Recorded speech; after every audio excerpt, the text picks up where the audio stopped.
2021 সালের পরে এটা কততম প্রিভিলেজ?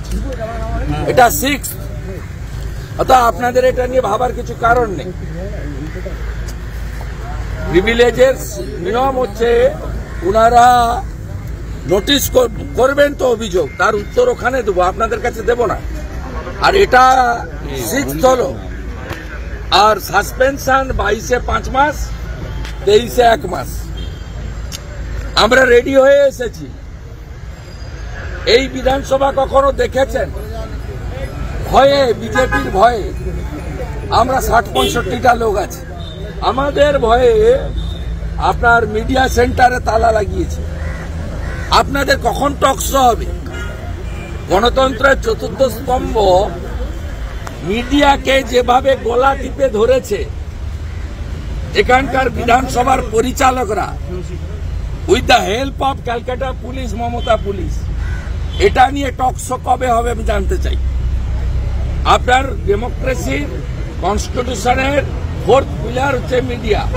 সেই মিডিয়ার বিধানসভার অবস্থা দেখুন। এতে আমাদের কোনো ক্ষতি হবে না। আমরা রুমে বসে ফেসবুক লাইভ করব, লিঙ্ক নিয়ে নেবেন। No need media centre. আর বেরোনোর সময় গেটে দাঁড়িয়ে করব, বুঝেছেন? তা আমাদের কোনো অসুবিধা হবে না, আপনাদের অসুবিধা হবে। আর এটা 6th privilege against leader of opposition.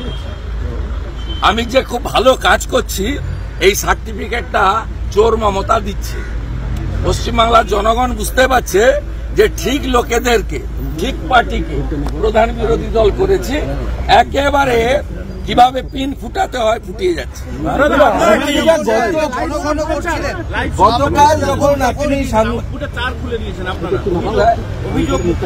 মুখ্যমন্ত্রী ওটা একটা পাগল উন্মাদ।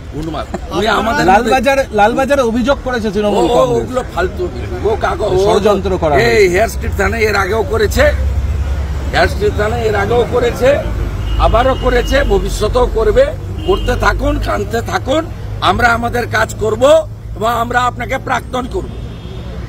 প্রাক্তন করব এবং আপনাকে রাজনৈতিক বিশ্রাম নিতে হবে, সে ব্যবস্থা আমরা করব। আজকের ইস্যুটা আপনারা জানেন, চা বাগানের issue. It's a very important issue. গত পরশুদিন কালচিনিতে অনাহারে একজন মারা গেছে।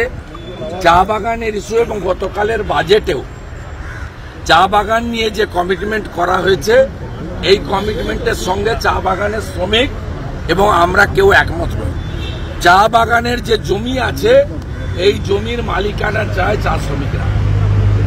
এর আগে ওদের হাউসিংগুলো মেনটেনেন্স অপারেশন করতো চা বাগানের মালিকরা। এখন নিজেদেরকে করতে হবে।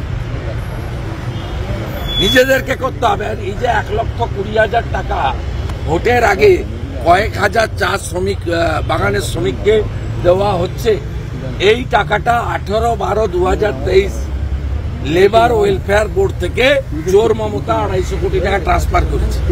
আমাদের কাছে সব তথ্য আছে। এটাও ফাইন্যান্সিয়াল ইরেগুলারিটি। কিন্তু আমরা বলেছি যত টাকা দিবেন নিন, ভোটে এদেরকে চুবান এবং আমরা যেদিন ক্ষমতায় আসব 1 মাসের মধ্যে চা শ্রমিকদেরকে মালিকানা দিয়ে দেব। নো পাট্টা, নো রেন্ট।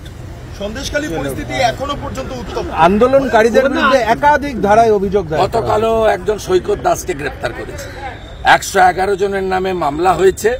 বিজেপির 3 জন মন্ডল সভাপতি আছে। আমরা ফুল লিগ্যাল প্রোটেকশন দেব। গ্রামবাসীদের গ্রামে থাকতে বলেছি আমরা এবং সংগঠিত হতে বলেছি। আবার হুইসেল বাজবে, আবার জয় শ্রীরাম। আমাদের ভিডিও ভালো লাগলে লাইক এবং শেয়ার করুন। কমেন্ট সেকশনে গিয়ে জানান আপনাদের মতামত। আরও ভিডিও পেতে আমাদের চ্যানেল সাবস্ক্রাইব করুন এবং প্রতি মুহূর্তে খবরের আপডেট পেতে প্রেস করুন বেল আইকন।